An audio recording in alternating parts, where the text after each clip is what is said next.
Actes des Apôtres, chapitre 27. Quand notre embarquement pour l'Italie a été décidé, on a confié Paul et quelques autres prisonniers à un dénommé Julius, officier de la cohorte impériale. Nous sommes montés sur un bateau d'Adramite et qui devait faire voile vers les côtes de l'Asie et nous sommes partis. Aristarque, un Macédonien de Thessalonique, était avec nous. Le jour suivant, nous avons abordé à Sidon. Julius, qui traitait Paul avec bienveillance, lui a permis d'aller chez ses amis et de recevoir leurs soins. Partis de là, nous avons longé l'île de Chypre parce que les vents étaient contraires. Après avoir traversé la mer qui baigne la Cilicie et la Pamphylie, nous sommes arrivés à Myra en Lycie. Là, ayant trouvé un bateau d'Alexandrie qui allait en Italie, l'officier nous y a fait monter. Pendant plusieurs jours nous avons navigué lentement, et ce n'est pas sans difficulté que nous sommes parvenus à la hauteur de Cnide, où le vent ne nous a pas permis d'aborder. Nous avons alors doublé le cap Salmonée pour passer au sud de la Crète.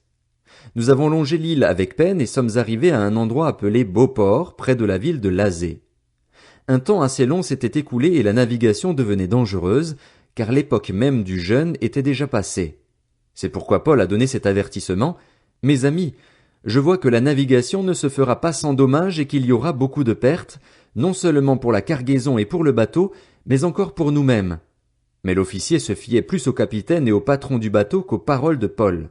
Comme le port n'était pas approprié pour hiverner, la plupart ont été d'avis de le quitter pour essayer d'atteindre Phénix, un port de Crète orienté vers le sud-ouest et le nord-ouest, afin d'y passer l'hiver. Un léger vent du sud s'est mis à souffler et, se croyant maîtres de leur projet, ils ont levé l'ancre et ont longé de près l'île de Crète. Mais bientôt un vent violent, qu'on appelle Eurachylon, s'est déchaîné. Le bateau a été entraîné sans pouvoir résister au vent et nous nous sommes laissés emporter à la dérive. Alors que nous passions au sud d'une petite île appelée Coda, nous avons eu beaucoup de peine à nous rendre maîtres du canot de sauvetage.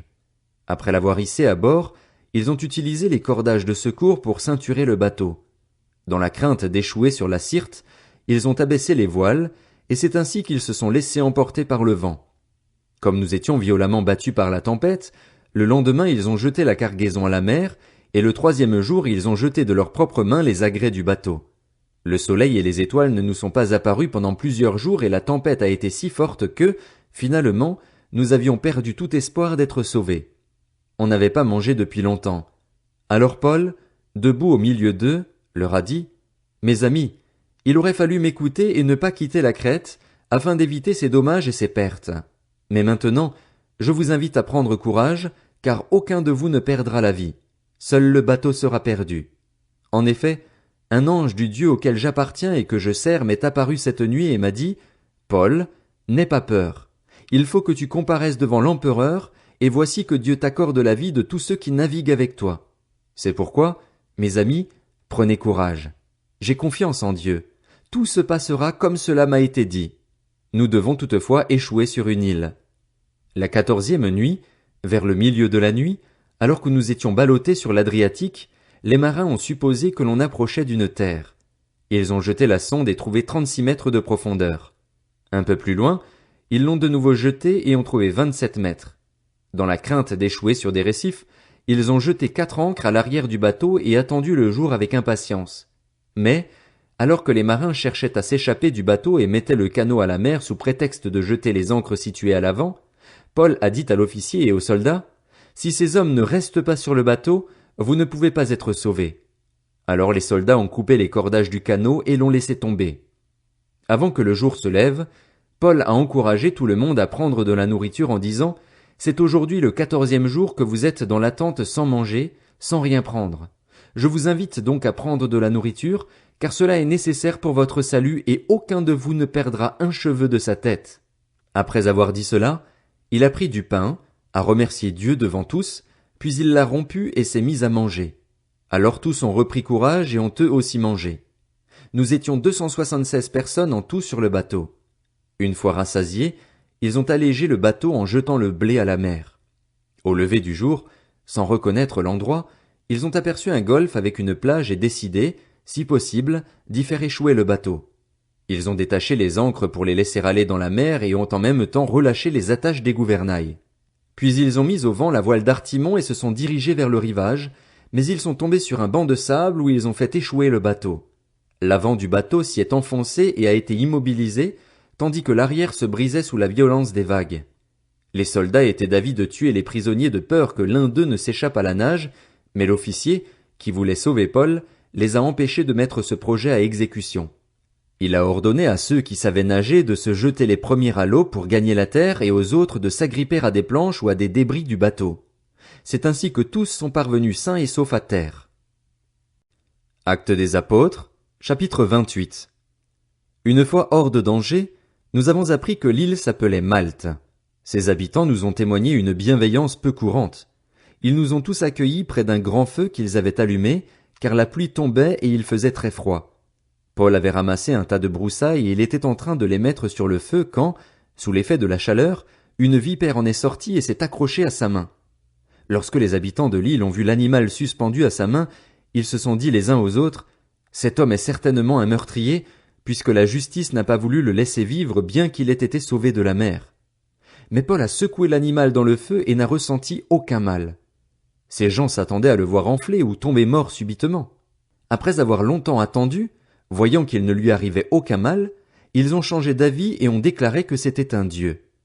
Il y avait dans les environs des terres qui appartenaient à un dénommé Publius, principale personnalité de l'île. Il nous a accueillis et nous a logés de manière très amicale pendant 3 jours. Le père de Publius était alors retenu au lit par la fièvre et la dysenterie. Paul s'est rendu vers lui, a prié, posé les mains sur lui et l'a guéri. Là-dessus, les autres malades de l'île sont venus et ils ont été guéris. Ils nous ont rendu de grands honneurs et, à notre départ, nous ont fourni ce dont nous avions besoin. Après un séjour de 3 mois, nous avons embarqué sur un bateau d'Alexandrie qui avait passé l'hiver dans l'île et qui portait pour enseigne les Dioscures. Nous avons abordé à Syracuse où nous sommes restés 3 jours. De là, en suivant la côte, nous avons atteint Reggio. Le lendemain, le vent du sud s'est levé et en 2 jours nous avons fait le trajet jusqu'à Pouzole. Là, nous avons trouvé des frères qui nous ont invités à passer 7 jours avec eux. Et c'est ainsi que nous sommes allés jusqu'à Rome. Les frères de Rome, qui avaient reçu de nos nouvelles, sont venus à notre rencontre jusqu'au forum d'Appius et aux 3 tavernes. En les voyant, Paul a remercié Dieu et pris courage. À notre arrivée à Rome, l'officier a remis les prisonniers au chef de la garde, mais on a permis à Paul d'habiter dans un logement particulier avec le soldat qui le gardait. Au bout de 3 jours, Paul a convoqué les chefs des Juifs.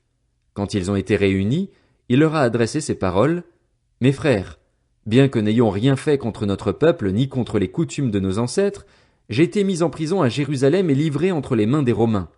Après m'avoir interrogé, ils voulaient me relâcher, parce qu'il n'y avait chez moi rien qui mérite la mort, mais les Juifs s'y sont opposés et j'ai été forcé d'en appeler à l'empereur, sans aucune intention d'accuser ma nation. Voilà pourquoi j'ai demandé à vous voir et à vous parler. En effet, c'est à cause de l'espérance d'Israël que je porte cette chaîne. » Ils lui ont répondu, « Nous n'avons reçu de Judée aucune lettre à ton sujet et aucun frère n'est venu rapporter ou dire du mal de toi.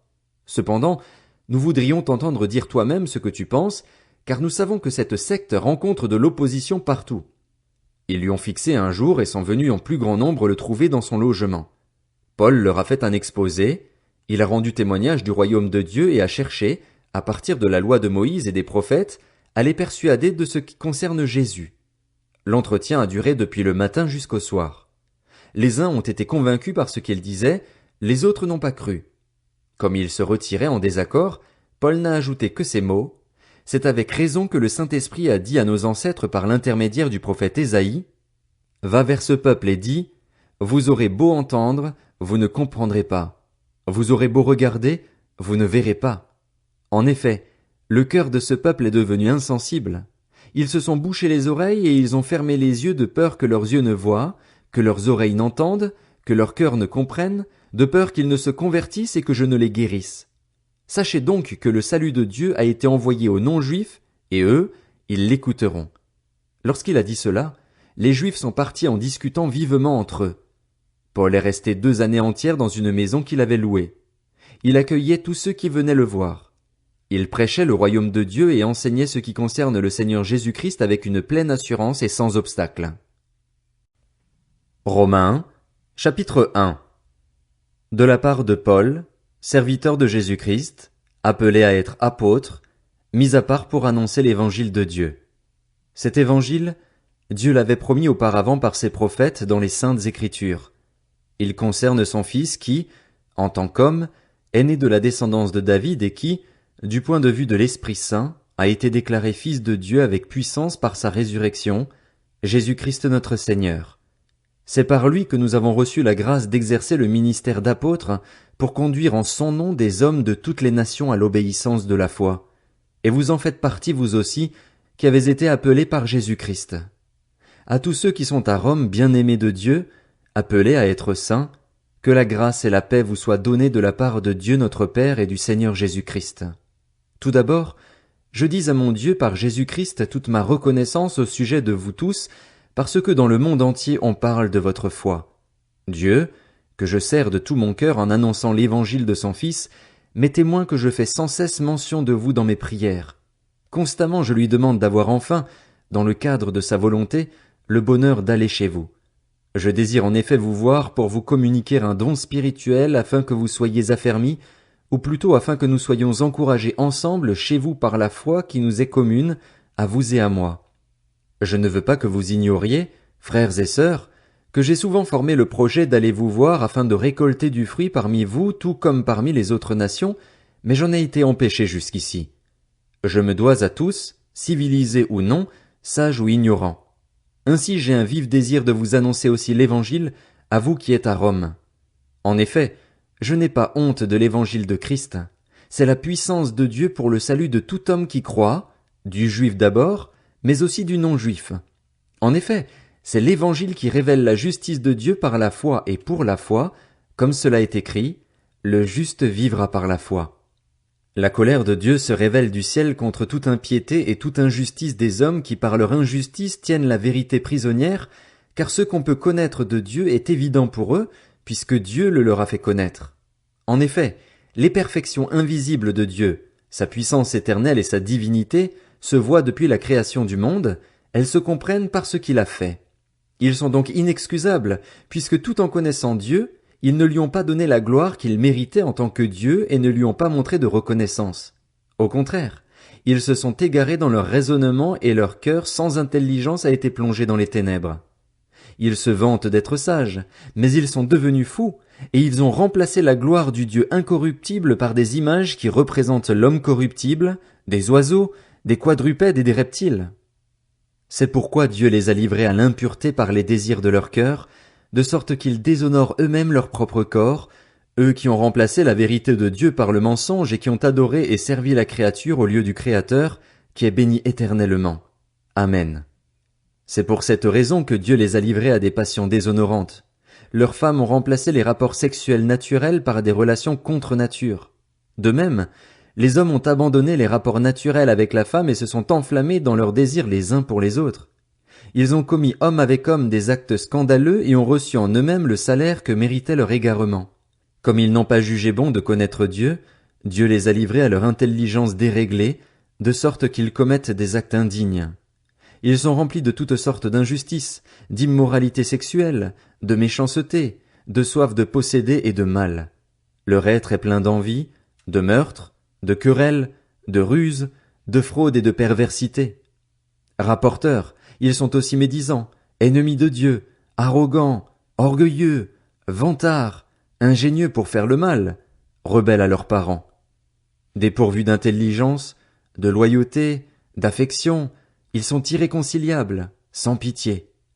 Et bien qu'ils connaissent le verdict de Dieu déclarant dignes de mort les auteurs de tels actes, non seulement ils les commettent, mais encore ils approuvent ceux qui agissent de même.